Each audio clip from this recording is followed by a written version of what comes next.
Continuamos nuestra serie en la carta a los Corintios.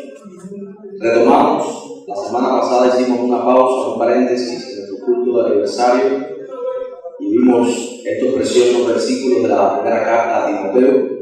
Hoy retomamos nuestra serie expositiva en la primera carta a los Corintios. Estamos ya en la última parte de la carta, capítulo 12. Comenzamos en esta mañana. Damos gracias a Dios por sus enseñanzas, como la palabra de Dios es firme, es relevante para nosotros hoy y nos hace identificar nuestros pecados, nos impulsa a arrepentirnos y también, por supuesto, nos exhorta a dar esperanza en el futuro. La iglesia de Corinto, recuerden, manifestaba un conjunto de señales, de síntomas que evidentemente apuntaban a una enfermedad espiritual, una profunda inmadurez espiritual. Muchos de sus miembros, haciendo uso de sus libertades o aferrándose a sus derechos, no les importaba cómo sus decisiones y lo que hacían a diario podía afectar a otros cristianos y también podían afectar, sobre todas las cosas, el testimonio del Evangelio en esta ciudad. Por eso Pablo escribe esta carta a los Corintios. Y ahora en el capítulo 12 voy a solamente leer el versículo 1, porque Pablo va a estar adentrándose en el tema de los dones espirituales. Pero es imposible entender estos capítulos 12, 13 y 14, que son una unidad, sin la perspectiva de todo lo que hemos visto antes y lo que Pablo está enseñando y lo que Pablo está corrigiendo en esta iglesia, porque ellos han perdido el foco de a quién sirven, de a quién representan, y por supuesto entonces el culto de adoración de la iglesia se veía muy plegado, muy desordenado, y ellos habían perdido el evangelio en la comunión de la iglesia, como hemos visto en el capítulo 11. Entonces, en el versículo 1, Pablo dice: no quiero, hermanos, que ignoréis acerca de los dones espirituales. Versículo 1 del capítulo 2. Y vamos a adentrarnos ahora en aspectos muy prácticos de la iglesia congregada y en específico en los capítulos, como decía, del 12 al 14, acerca de los dones espirituales, el uso de los dones espirituales y el mal uso o el abuso de los mismos dones. Vamos a ver aspectos que deben estar presentes cuando nos congregamos como iglesia, y hermano, lo que vamos a ver hoy constituye un antídoto contra el egocentrismo, contra el individualismo y una actitud consumista de ver la iglesia, no solamente desde el punto de vista individual, de cómo me siento yo, sino también del uso de los dones como una plataforma para afectarme o para tener protagonismo. A partir de ahora, Pablo va a poner la vara muy clara y tenemos que entender estos capítulos desde la perspectiva de Pablo, atacando un problema en esta iglesia para que podamos comprender qué significa el capítulo 12, capítulo 13, muy sacado del contexto últimamente, y el capítulo 14, donde Pablo corrige claramente y específicamente asuntos particulares del abuso de los dones espirituales. En esta mañana, Dios puede mostrarte qué quiere hacer contigo en la iglesia. Pero más allá de que descubras hoy el don espiritual que tienes, yo quiero que empieces por entender, y empezamos todos por entender en esta mañana, que todos los miembros de una iglesia local tienen, si han nacido de nuevo y han confesado a Jesucristo como su Señor, tienen un don, mínimamente, al menos un don espiritual y una función en el cuerpo de Cristo. Y necesitamos entender cómo en esa diversidad de dones, como somos diversos como personas, todos tenemos un lugar, una función, algo que Dios nos ha encomendado, nos ha empoderado para hacer, para servir y edificar en nuestra comunidad de fe, para impactar a el lugar donde nos muerto. No existen cristianos genuinos sin una función dentro del cuerpo de Cristo. Y la pregunta que puedes hacerme hoy, y no te puedo responder quizás totalmente, ¿cómo descubro cuál es mi don espiritual? ¿Cómo descubro cuál es mi función dentro del cuerpo? Para eso vamos a estar unas cuantas semanas en estos capítulos 12, 13, 14, quizás 3, 4 semanas. Y esperamos que después de este apartado de la carta de los Corintios, nuestro compromiso con la iglesia, nuestro amor por Cristo, nuestro amor por nuestros hermanos y nuestra visión espiritual de quién soy y qué soy dentro del cuerpo de Cristo pueda aumentar. Así que oramos.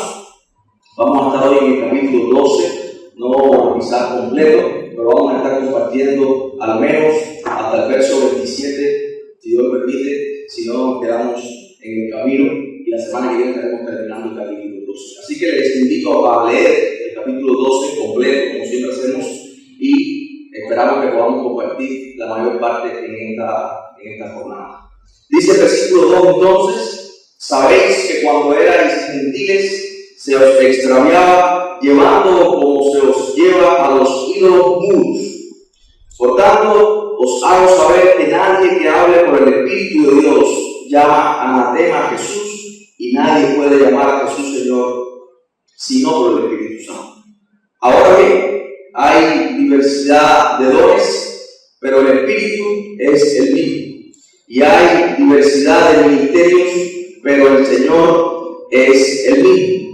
Y hay diversidad de operaciones, pero Dios, que hace todas las cosas en todos, es el mismo. Pero a cada uno le es dada la manifestación del Espíritu para provecho, porque a este es dada por el Espíritu palabra de sabiduría, a otro palabra de ciencia según el mismo Espíritu, a otro fe por el mismo Espíritu, y a otros dones de sanidades por el mismo Espíritu, a otro el hacer milagros, a otro profecía, a otro discernimiento de espíritu, a otro diversos géneros de lenguas y a otro interpretación de lenguas. Pero todas estas cosas las hace uno y el mismo Espíritu, repartiendo a cada uno en particular como Él quiere. Porque así como el cuerpo es uno y tiene muchos miembros, pero todos los miembros del cuerpo, siendo muchos, son un solo cuerpo, así también Cristo. Porque por un solo Espíritu fuimos todos bautizados en un cuerpo, sean judíos o griegos, sean esclavos o libres, y a todos se nos dio a beber de un mismo Espíritu. Además, el cuerpo no es un solo miembro, sino muchos. Si dijera el pie, porque no soy mano, no soy del cuerpo, por eso no será del cuerpo. Y si dijera la oreja, porque no soy ojo, no soy del cuerpo, por eso no será del cuerpo. Si todo el cuerpo fuese ojo, ¿dónde estaría el oído? Si todo fuese oído, ¿dónde estaría el olfato? Mas ahora Dios ha colocado los miembros, cada uno de ellos, en el cuerpo como Él quiso. Porque si todos fueran un solo miembro, ¿dónde estaría el cuerpo? Pero ahora son muchos los miembros, pero el cuerpo es uno solo. Ni el ojo puede decir a la mano, no te necesito, ni tampoco la cabeza a los pies, no tengo necesidad de vosotros. Antes bien, los miembros del cuerpo que parecen más débiles son los más necesarios. Verso 22. Y aquellos del cuerpo que nos parecen menos dignos, a estos vestimos más dignamente, y los que en nosotros son menos decorosos se tratan con más decoro. Porque los que en nosotros son más decorosos no tienen necesidad, pero Dios ordenó el cuerpo, dando más abundante honor al que le faltaba, para que no haya desavenencia en el cuerpo, sino que los miembros todos se preocupen los unos por los otros, de manera que si un miembro padece, todos los miembros se duelen con él, y si un miembro recibe honra, todos los miembros con él se gozan.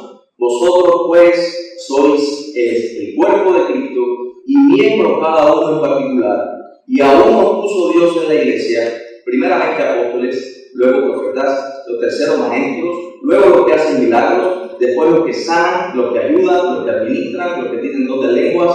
¿Son todos apóstoles? ¿Son todos profetas? ¿Todos maestros? hacen todos milagros, tienen todos dones de sanidad, hablan todos lenguas, interpretan todos. Procurad pues los dones mejores, mas yo muestro un camino aún más excelente. Oramos. Padre, gracias. Gracias porque tú nos has insertado, Dios mío, en la iglesia, en tu casa. Y tú has repartido dones a los hombres para la edificación del cuerpo.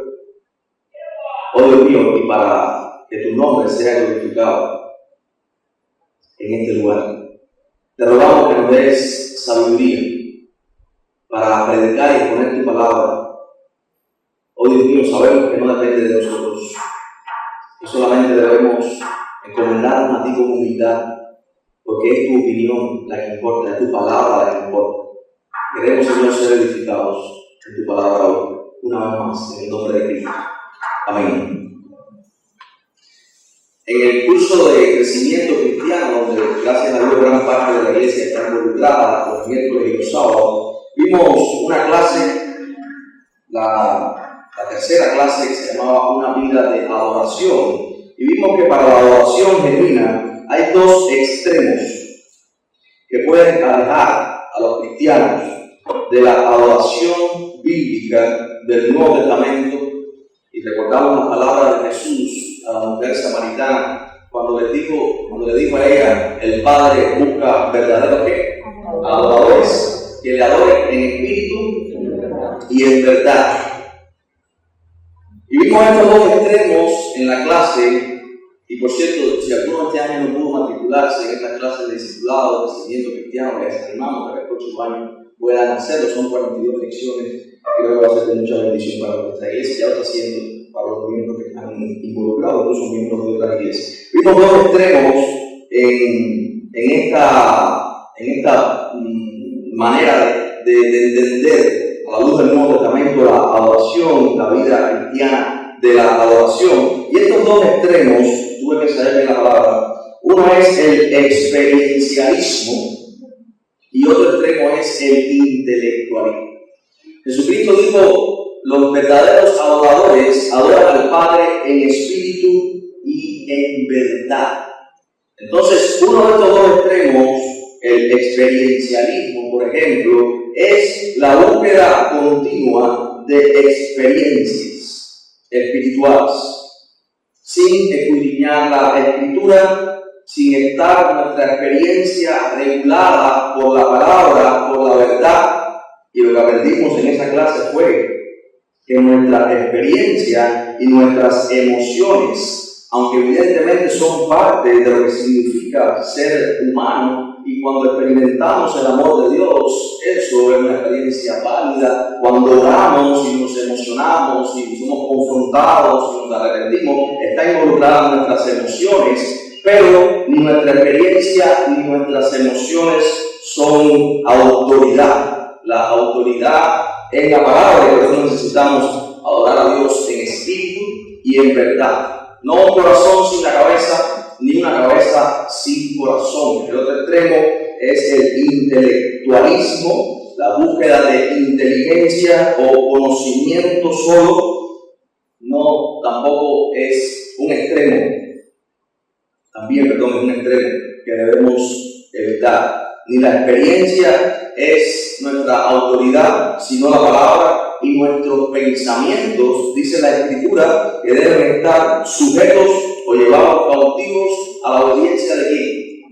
De Cristo. Así que necesitamos una mente transformada y un corazón renovado, experiencias y emociones bíblicamente informadas para que nuestra pasión no nos desborde, no perdamos de vista el foco, el centro, el punto, donde ser lleno del Espíritu Santo no es apenas una experiencia de pérdida de la conciencia, sino que es una conciencia plenamente renovada, iluminada y capacitada por el poder del Espíritu Santo para conocer a Dios, entender su voluntad y vivir conforme a eso en una experiencia de vida genuina y continua. Eso es una vida de adoración.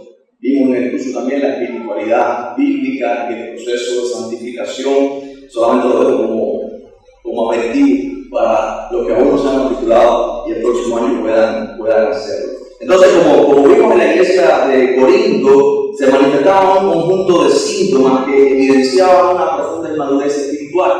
El capítulo 12, 13 y 14 de 1 Corintios no se trata de los dones espirituales. El punto de Pablo no son los dones espirituales.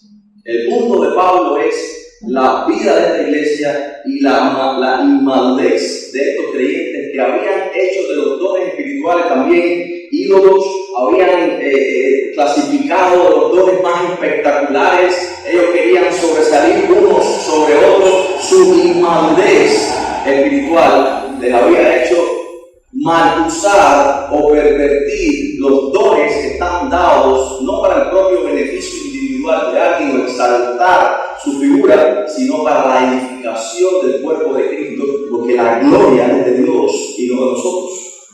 Entonces, fíjense cómo Pablo comienza: no quiero que ignoréis acerca de los dones espirituales.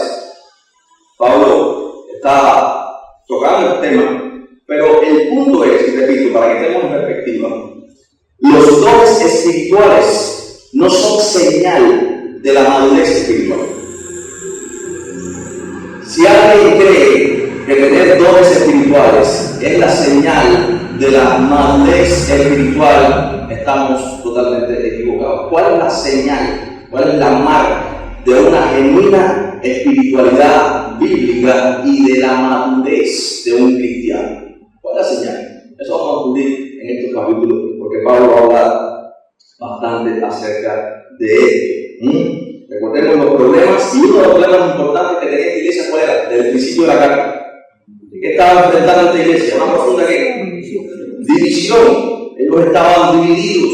La arrogancia era la razón de esta división, que era evidente en al menos 4 grupos de la iglesia que estaban siguiendo a Cefas, algunos a Apolos, otros a Pablo, y algunos decían: somos de Cristo, nosotros somos muy espirituales, no seguimos a ningún pastor o ningún hombre ser humano. Pero realmente ellos estaban también pervirtiendo la naturaleza de la iglesia y cómo Dios ha delegado y ha dado dones a la iglesia para que pueda ser guiada y pueda ser en el orden de Dios edificada. Entonces, la iglesia de Cristo, escuchen bien, aquí somos muchos miembros en esta iglesia. Corinto no era una iglesia pequeña, también era una iglesia grande. La iglesia de Cristo está constituida por personas, esto lo hemos visto ya, que son distintas. Hablamos de los errores de querer tener una iglesia de gente homogénea. No la gente de mayor clase social o de mejor clase social o de igual clase social. Se relaciona mejor con la gente de su clase, los blancos con los blancos, los negros con los negros, los hombres con los hombres, los jóvenes con los jóvenes, los ancianos con los ancianos. Pero hemos visto que esto es un error garrafal, porque la iglesia de Cristo, como dice Apocalipsis, al final está constituida por gente de toda lengua, toda tribu y toda nación, gente distinta, de toda clase social, de todo el trato de la sociedad. Somos distintos, ¿sí o no? Ahora, el punto es, y recuerdo lo que estaba pasando en la cena y cómo ellos no estaban discerniendo el cuerpo de Cristo, estaban divididos, estaban despreciándose unos a otros, tenían una actitud como la de Judas, estaban pensando en su propio beneficio ante la cena. Judas estaba pensando en qué iba a hacer con aquellas 30 monedas que iban a pagar por entregar a Cristo. Y muchas veces nosotros no entendemos en el lugar que estamos cuál es nuestra identidad, la gloria que se manifiesta en este lugar, para qué estamos aquí y a quién servimos. Y tenemos que ser recordados una y otra vez en esto. Entonces, esta iglesia de Corinto, por supuesto también constituida por personas diferentes, distintas, no podemos pretender ser una iglesia de gente homogénea, no, somos diversos. Pero el punto de Pablo en este capítulo es: hay algo que nos une por encima de todas nuestras diferencias. Al ser cristianos, al convertirnos, al nacer de nuevo, hay un elemento unificador, hay un elemento que hace una cohesión entre todos nosotros, que va a usar todas nuestras diferencias y todos los dones que el Espíritu está dando a la iglesia, que son dones diferentes. De hecho, no hay una lista lista terminada en el Nuevo Testamento de los dones. Cada vez que se enumeran los dones, que Pablo enumera los dones, enumera un grupo de dones, como vamos a ver hoy. Pero no es que haya una lista terminada. Es como que quedan puntos suspensivos. Diversas operaciones, diversos ministerios, diversos dones. Ahora, hay un elemento que está unificando todo eso. Y la marca de la madurez espiritual no tiene que ver con el don espectacular que tú tengas, sino cómo el señorío de Cristo es cada vez más visible y efectivo en los corazones de los cristianos que se congregan para glorificar su nombre, edificarse unos a otros espiritualmente e impactar la comunidad donde están, apuntando a Cristo, porque la iglesia es columna, como dijimos la semana pasada, y baluarte de la verdad. No se trata de nosotros mismos, de cuán grandes somos, de cuántas pistas de helicóptero tenemos en el techo para que aterrice el apóstol por atrás, o humo. No se trata de eso. Nosotros apuntamos a alguien más grande que un hombre, cualquiera de nosotros. Apuntamos a Cristo, el que está sentado en el trono. La escalera que está puesta apunta a Cristo, esa columna apunta al Cordero que fue inmolado. Entonces, Pablo empieza este capítulo 12 con estos primeros 3 versículos, sobre todo el 2 y el 3, que son muy importantes para entender lo que Pablo va a decir ahora, en esta transición que ha hecho desde la comunión a la cena y el uso de los dones espirituales en el culto de adoración y la vida de la iglesia. Versículos 2 y 3, dice Pablo: sabéis que cuando erais gentiles se os extraviaba, llevándoos como se os llevaba, ¿a dónde? A los ídolos mudos, cuando erais paganos. La palabra aquí gentiles, entonces seguimos siendo gentiles en el sentido de que no somos judíos, pero el punto aquí es cuando eran paganos, cuando eran inconversos. Y esto es algo muy importante. Y recalco que en el capítulo anterior, en el pasaje de la cena, hay un llamamiento a la iglesia a arrepentirse. Y si hay alguna persona dentro de las paredes o la membresía o el edificio espiritual de la iglesia que se congrega, que viene, que asiste, que escucha y que aún no ha nacido de nuevo, hay una invitación a arrepentirse. Porque no quiero que nos olvidemos de que cuando la iglesia se reúne, hay una membresía espiritual, aquellos que el Padre conoce, como Pablo dice en el capítulo 8 de la carta de Corintios, aquellos que son conocidos por Dios, y aquellos que están en la membresía o el listado oficial, que incluso se han bautizado, tienen la marca externa del bautismo, pero aún no tienen la circuncisión del corazón, no han nacido de nuevo. Hay un llamamiento aquí, porque el primer centro evangelizador es la iglesia misma. Personas que vienen, se congregan entre nosotros, que necesitan hacer de nuevo y escuchar el Evangelio. Por eso dice Pablo: si alguno está con una actitud dentro de la iglesia, como la de Judas, en la noche que el Señor fue entregado, este es el Evangelio.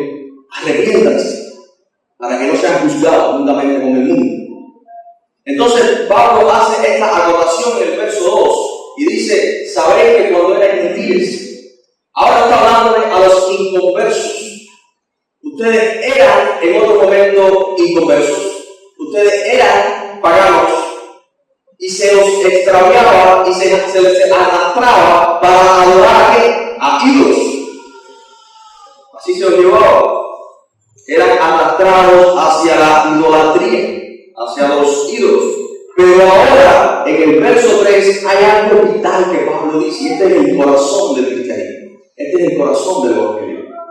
Pablo dice: por tanto, os hago saber que nadie que hable por el Espíritu de Dios llama anatema a Jesús o maldición.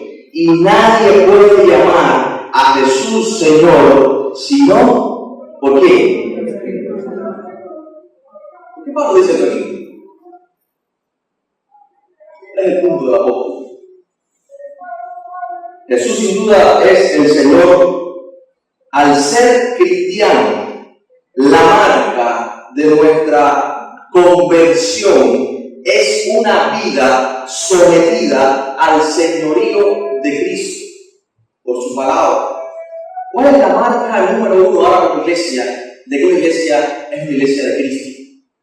La iglesia de Cristo está a los pies de Cristo, sometida al señorío de Cristo por medio de la predicación fiel de la palabra de Cristo.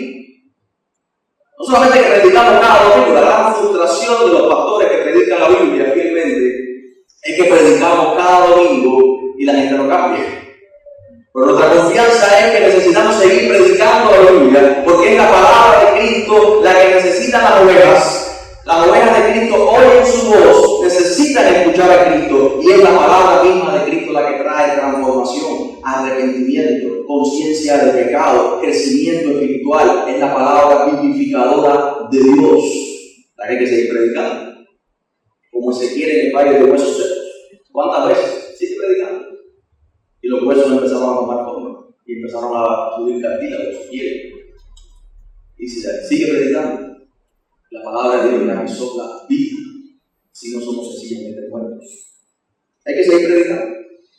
Y esta es la marca que dice Pablo, el señorío de Cristo. Aquí está la esencia del cristianismo, el misterio de la piedad, como vimos en la carta de Timoteo capítulo 3, 14 al 16. El misterio de la piedad, ¿cuál es? Dios hecho carne. Y por eso esta frase es importante. Nadie que hable por el Espíritu de Dios llama anatema a Jesús. Para los judíos, Jesús era anatema, maldito. ¿Quién era aquel que se hizo pasar por Dios? Para los gentiles y los griegos, aquel hombre que se hizo pasar por Dios y murió en una cruz era una locura. Para los gentiles, para los judíos tropiezo, para los gentiles locura. Pero Pablo está diciendo, como dijo en el primer capítulo de la carta, para los llamados, la palabra de la cruz es el poder de Dios. Y nadie que hable por el Espíritu de Dios llama anatema a Jesús. Ahora añade y dice, y nadie puede llamar a Jesús, ¿qué cosa? Señor. Y aquí hay algo más importante todavía en este verso 3. Jesús es el nombre humano de Cristo, del Hijo de Dios. Es el nombre que se le asignó en su nacimiento. Pero la palabra Señor habla de deidad.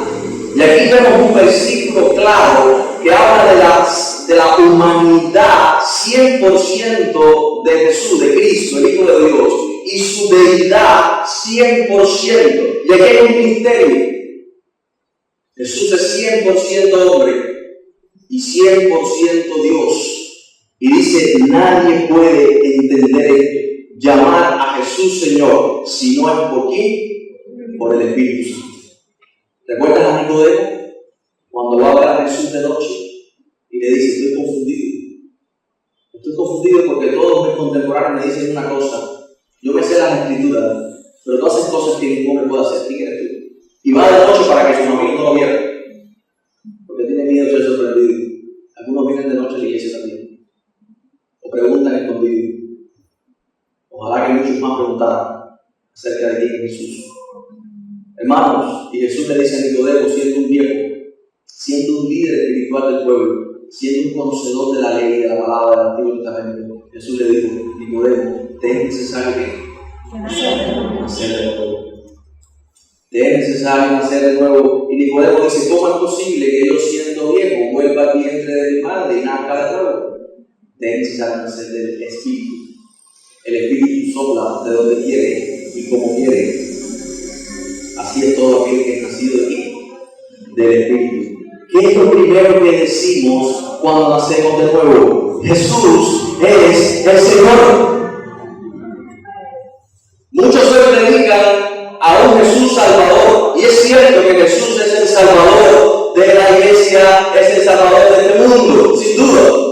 Pero cuando nosotros entendemos esto, entonces necesitamos comprender de qué nos salva Jesús. Porque cuando se predica a un Jesús de prosperidad, desde que sales de la crisis económica, de que vas a tener eso que sueñas, ¿de qué me salva Jesús? Hermanos, nadie puede tener a Jesús como su Salvador si Jesús no es el Señor de tu vida. ¿Por qué Jesús es el Señor? Por el Espíritu Santo es que podemos confesar. Y esta es la esencia, hermanos, del cristianismo. Jesús es el único Señor, como dice Pablo en la carta a los Romanos.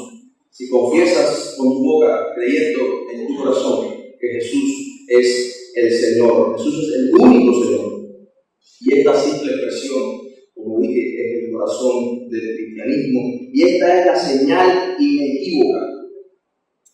La exaltación de Jesús como el Señor de nuestra vida y en nuestra vida, de que somos cristianos. Y que lo que profesamos con nuestra boca está en armonía con nuestro corazón. ¿Saben? Hoy cada vez más escuchamos de gente que se dice cristiana. Escuchamos testimonios en las redes de figuras públicas que se dicen cristianas. Y nos dan alegría tremenda, ¿No sé si te ha pasado?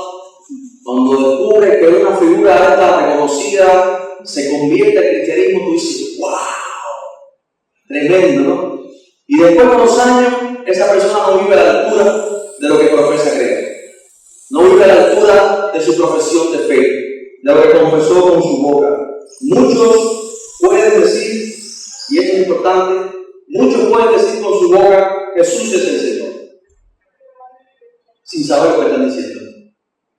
Muchos pueden repetir esta frase y no pagan el precio por decir públicamente Jesús es el Señor. Pero cuando Pablo está escribiendo a los Corintios, decir Jesús es el Señor te podría costar la vida. Porque estaba diciendo que los judíos estaban mal. Para los judíos Jesús era tropiezo, era un hereje, era un blasfemo. Pero ellos estaban diciendo Jesús es el Señor. Para los griegos y toda su cultura filosófica, decir Jesús es el Señor era una locura, era una estupidez. Y ellos decían Jesús es el Señor. Pero para los romanos, decir Jesús es el Señor era decir que César no era el Señor. Y que ellos no se arrodillaban ante ningún hombre, solo ante Jesucristo el Señor. Y le podía costar la vida. O sea que en este momento decir Jesús es el Señor tenía un alto costo y una alta probabilidad de perder tu vida física. Y por eso Pablo dice, nadie puede llamar a Jesús Señor si no es con la certeza del nuevo nacimiento y que en Cristo, aunque nos matara, nuestra vida está guardada en Él para siempre y que nada ni nadie nos puede arrebatar de su mano. Jesús es el Señor. ¿Cuántos pueden decir eso esta mañana? Jesús es el Señor. Y así como Pablo empieza este capítulo 12, y muchos estamos corriendo hacia los dones espirituales y ven qué cosa es hacer milagros, qué cosa es ciencia, qué cosa es sabiduría, y no nos olvidamos de esta introducción que el apóstol Pablo hace. Y nos pasa igual que la iglesia de Corinto. Y si Jesús es el Señor de tu vida, de tu corazón, es el Señor de mi vida y de mi corazón, entonces el señorío de Cristo traspasa y sobrepasa todas nuestras diferencias, porque tenemos un mismo Señor. Yo veo una diferencia o una confusión horrible en muchos puntos y cristianos tan divididos. Y cristianos que avalan sus opiniones teológicas con una fortaleza como si ellos fueran el Espíritu Santo. Y cuando me preguntan una posición definitiva en algún punto teológico, yo digo, hermanos, todavía vamos por espejo. Oscuramente, tenemos que aprender a vivir con el misterio. No lo sabemos todo. Pero tenemos a Cristo y Él es mi teología. Mi oración es, Señor, sálvame. Y mi consejo teológico es, sé lleno del Espíritu Santo y aprende a vivir en armonía con su voluntad en las cosas que te han sido reveladas. No todo ha sido revelado, no puedes querer saberlo todo. Entenderlo todo es imposible. Conocer a Dios por medio de Jesucristo, en el poder de su Espíritu, es posible para que vivas el día a día con la sabiduría de Dios. No estés pensando en cosas, como dice el salmista, demasiado sublimes y excelsas, que le corresponden a Dios nada más. Hermanos, si Jesús es el Señor, tu opinión y la mía no son importantes. Yo no me paro aquí cada mañana, cada domingo, cada clase, cada enseñanza. Yo no me paro aquí a exponerles lo que yo sé y que ustedes se admiren con lo que el pastor Josué sabe. Yo estoy aquí cada mañana para que nosotros como iglesia podamos cada vez más respetar y obedecer y reverenciar y honrar a Cristo y su palabra, porque lo que importa es lo que Él dice, no lo que digo yo. No es mi opinión, no es mi interpretación, es lo que Dios dice y nosotros tenemos que ir a la palabra, no para todo el pastor, no porque haga concesivo con eso, sino porque hay una necesidad tremenda de ir como pueblo, porque el verdadero avivamiento no empieza cuando hay lluvia de milagros, no cuando cae del cielo fuego. El verdadero avivamiento es cuando los corazones de la iglesia, de los creyentes genuinos, se encienden con la luz del evangelio y empieza a haber un arrepentimiento genuino entre nosotros. Regresamos a la palabra, ese fuego. Esa fuego encendida de tu corazón enciende otra roca y enciende otra roca y enciende otra roca y el fuego se aviva y se vuelve a Dios como iglesia y entonces la oportunidad va a ser impactada con vidas transformadas. El avivamiento empieza por la iglesia y estos creyentes estaban usando los dones espirituales para su propio beneficio, para jactarse unos a otros y para tener protagonismo. Estaban usando estos dones como plataforma para exhibirse delante de los otros. Hermanos, aquí no se trata de mí, se trata de ti. Todos estamos detrás de la cruz. Se trata de enseñar el nombre de Cristo. Hemos sido rescatados de las tinieblas a la luz admirable para mostrar, para proclamar las virtudes de aquel que nos trasladó de las tinieblas a la luz. No para mostrar nuestras virtudes, sino las virtudes de Cristo. Todo lo que somos es por la gracia de Dios. Y porque Jesucristo es el Señor. Es a Él a quien mostramos. Toda la gloria es para Él. Y es lo que Pablo está diciendo. Nadie puede llamar a Jesús Señor sino por el Espíritu Santo. Lo que importa, hermanos, al final del día, es la opinión, es la palabra, es el consejo. Son los mandamientos, los estatutos de Dios. No la mía, ni la tuya. Amén. Con esta introducción que Pablo mismo hace en este tema, podemos entonces comprender en este contexto de corrección a la iglesia lo que Pablo va a decir hasta el final del capítulo 14. En el capítulo 15 va a corregir una herejía en la iglesia y estaremos terminando en el capítulo 16 en los próximos meses. Entonces, versículo 4 dice el apóstol: ahora bien, el otro extremo es decir, pues no hay dones, no hay ninguna operación sobrenatural. Hermanos, ¿qué hizo Cristo en su ministerio terrenal? ¿No calmó la tempestad? ¿No sanó a los enfermos? ¿No libertó a los endemoniados? ¿No resucitó a los muertos? ¿Sabe quién es Jesucristo? Hemos dicho ya, el verdadero Adán, ejerciendo dominio sobre la creación.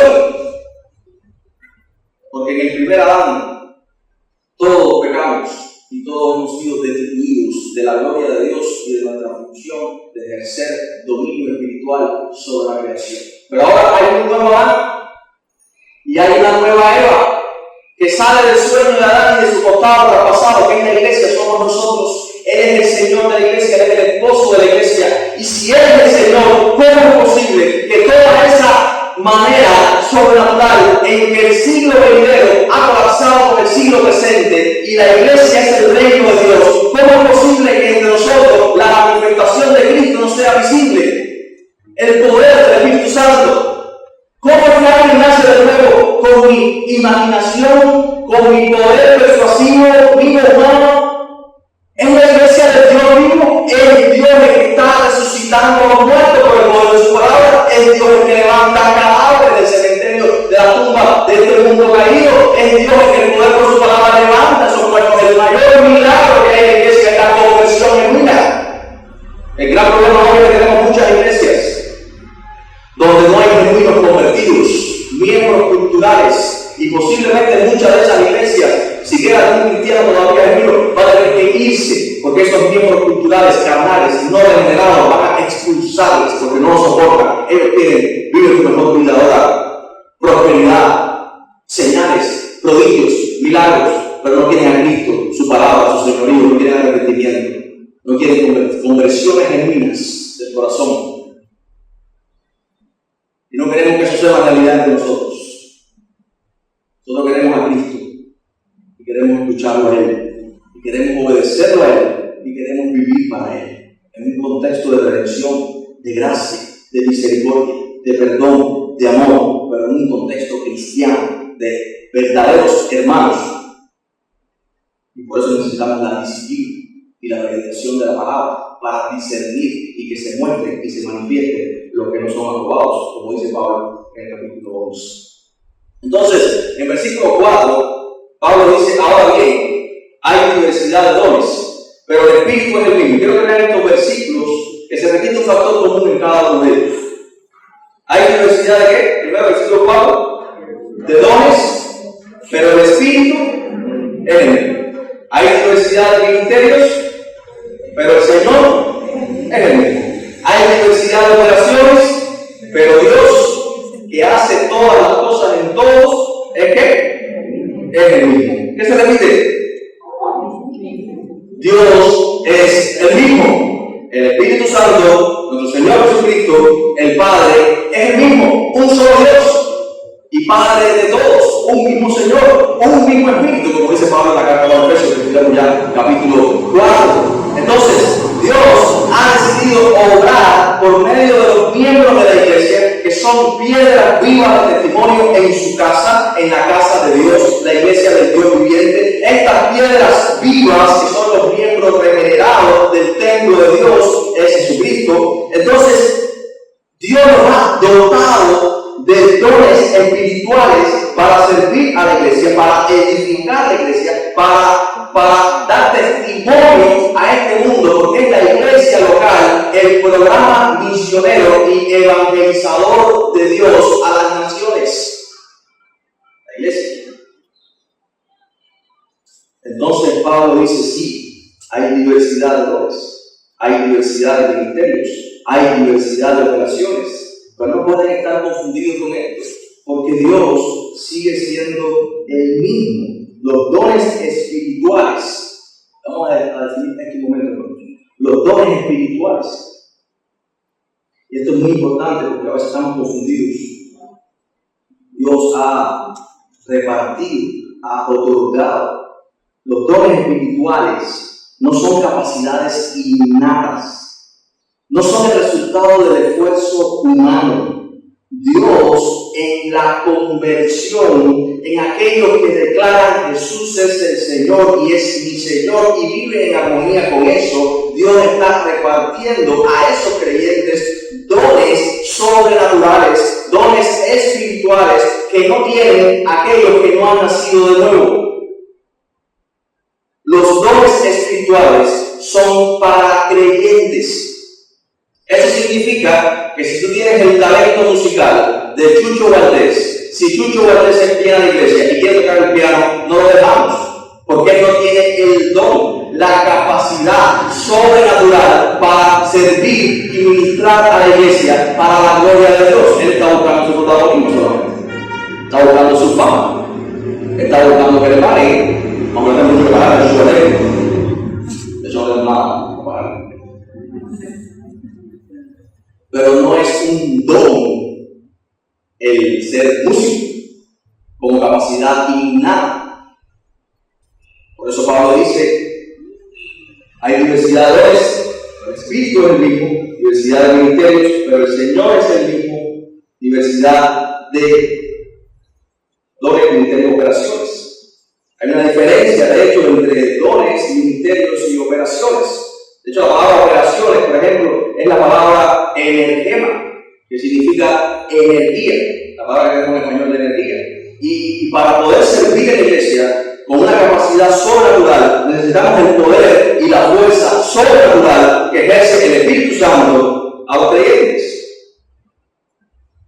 Si no, no podemos.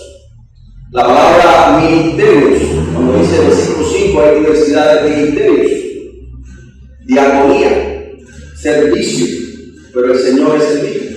Y es el Señor el que nos da un corazón de siervo, porque antes éramos totalmente rebeldes, lo que estábamos buscando no servir al Señor como siervo, como esclavo, que es la palabra aquí, sino como protagonistas, directores. Hermanos, tenemos una confusión horrible entre lo que significa servir y lo que significa dirigir. Hemos confundido el servicio con dirigir algo, o estar al frente de algo.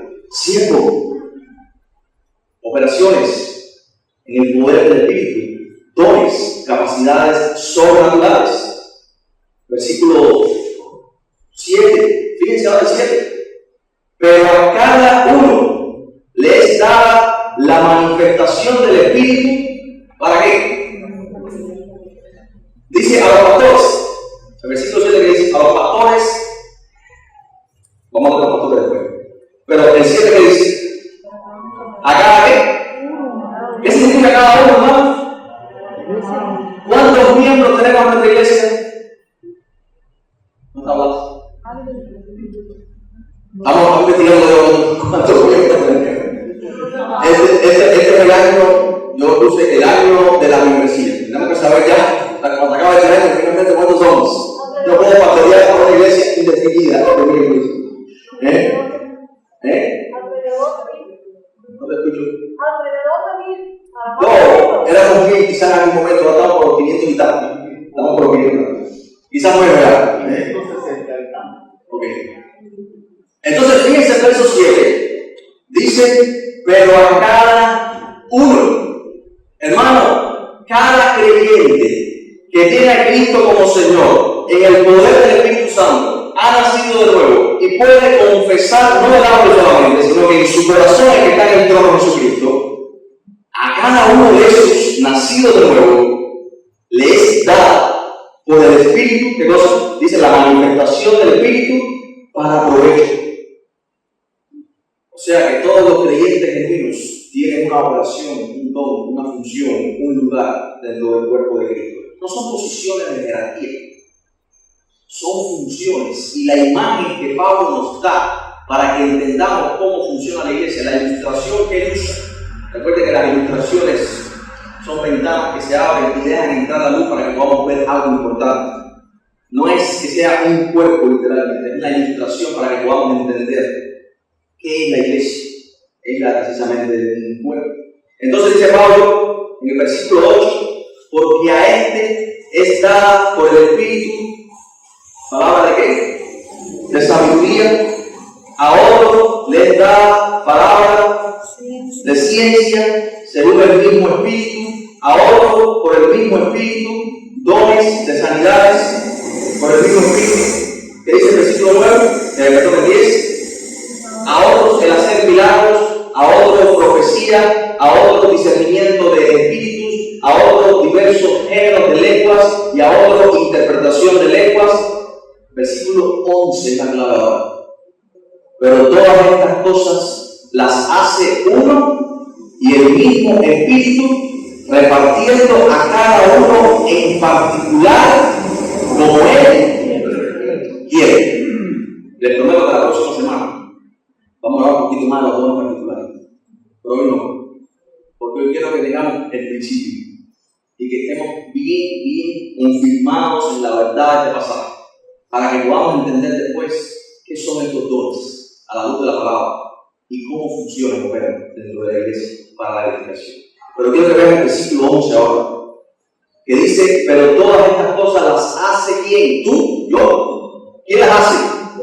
Uno y el mismo Espíritu. ¿Y cómo reparte el Espíritu los dones y las funciones del cuerpo? Como nosotros queremos. A mí me parece que esta fuerte, con mucho Samuel, conocido de, ¿verdad? De que no veía la luz por ninguna parte. Está fuerte. Vamos a mirar esto. Yo decía que ese no es. Ese no es. ¿Ya se acabó consigo? No queda uno. ¿Por quién? David. Es ese. Dice que estos dones y estas operaciones y estos ministerios, dice, todas estas cosas las hace uno y el mismo Espíritu. No lo hacemos nosotros, no lo hace el pastor, es el Espíritu Santo el que hace estas operaciones, el que entrega y otorga estos dones, porque es el Espíritu Santo el que sabe quién es creyente y quién no. Vamos a empezar por ello. Y es el Espíritu Santo el que sabe qué necesidad tiene la iglesia local de Santa Clara, la primera, en este momento. Entonces dice, no es como ustedes quieran, es como que, como Él quiere. Versículo 12. Dice, porque así como el cuerpo es uno y tiene muchos miembros, pero todos los miembros del cuerpo, siendo muchos, son un solo cuerpo, así también Cristo. Y aquí estamos entendiendo a dónde apuntaba Pablo también cuando dice que algunos tomaban la cena sin discernir en el cuerpo de Cristo. La iglesia, los creyentes, estas operaciones, ¿para qué tenemos todo esto? Entonces Pablo dice, versículo 14, además, el cuerpo no es un solo miembro, sino muchos. ¿Por qué me estoy parado aquí predicando? Porque mis pies vinieron hasta aquí. ¿Ustedes ven mis pies de ahí? ¿Son importantes mis pies, sí o no? Pero ustedes no lo ven. Para ustedes lo más importante es mi voz o mis ojos que puedan ver bien. Cada vez bueno. Pero con mis pies vienen hasta aquí.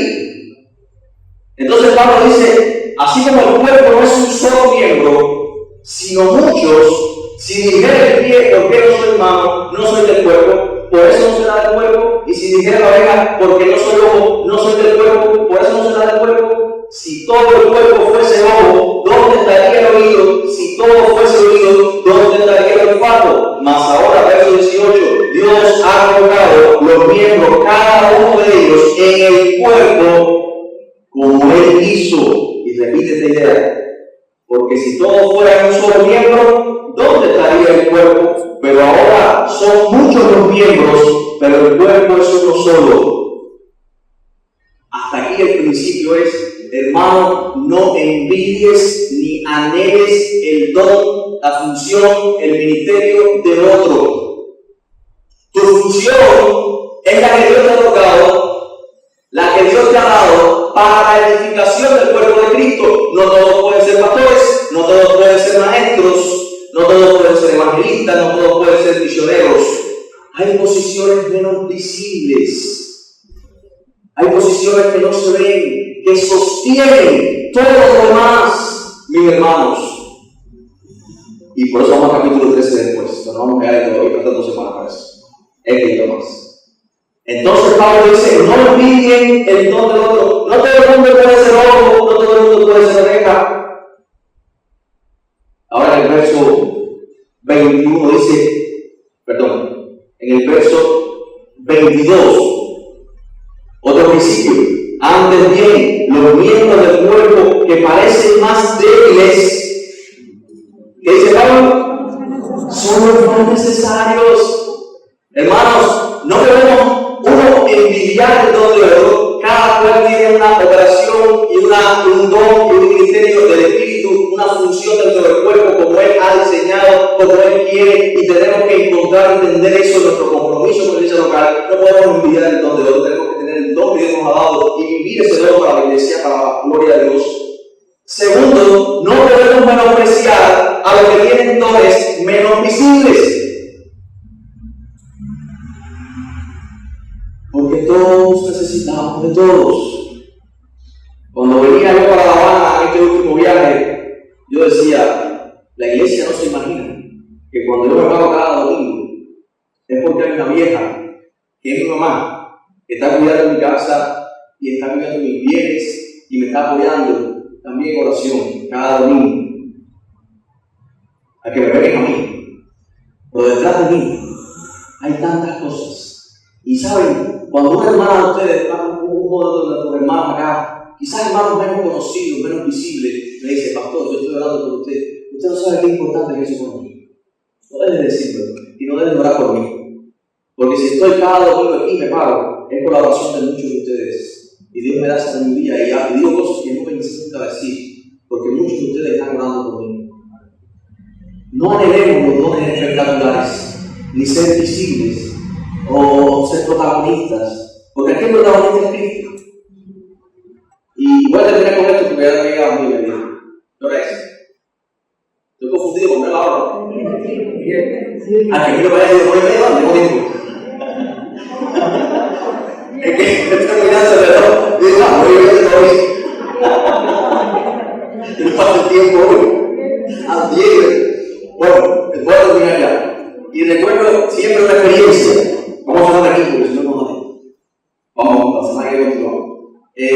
Recuerdo una experiencia en la iglesia de la Liz. Yo era líder de los jóvenes. Y se había organizado un evento de música, tenía muchos músicos de grupos reconocidos. Nosotros no fue una grande esa vez. A la Liz, eso fue en el año 2003, 2004. Y recuerdo que había un muchacho que se llamaba Noah, que era de Guantánamo, recién convertido, se había bautizado hace un par de meses. Y recuerdo que él notó que en el grupo, cuando empezaron a tocar, al guitarrista se le olvidó la correa esa que se pone para que la guitarra no se le caiga. Y entonces el guitarrista estaba así como con el brazo atrás, y él se da cuenta y corre por el pasillo de atrás y se mete por las cortinas por atrás y se mete entre los literalmente, porque hay una parecida así a esta iglesia. Y entonces le dice al músico, al guitarrista, le dice: échate para atrás. Entonces, y él le coge la mano bajito, y la saca, la mete por la cortina así, y se pasa todo el concierto sosteniendo la guitarra del hombre. Y todo quedó espectacular, ¿no? En el próximo culto de oración, no, estaba un grupo pequeño, se separa, y se dio testimonio. Y se le quiero agradecer la forma en que Dios me usó. No, vosotros no hiciste nada, no he hecho nada. No, porque Dios me permitió agarrar la guitarra de aquel muchacho que tenía que tocar la guitarra por abajo. Y nadie lo había visto. Pero Dios se glorificó a través de esta. Los dones menos visibles, las personas, hermanos, en el cielo nos vamos a dar tremenda sorpresa. Hermanos que pensábamos que eran menos importantes, vamos a ver que su corona va a ser mucho mayor, porque Dios no ve las cosas como nosotros las vemos.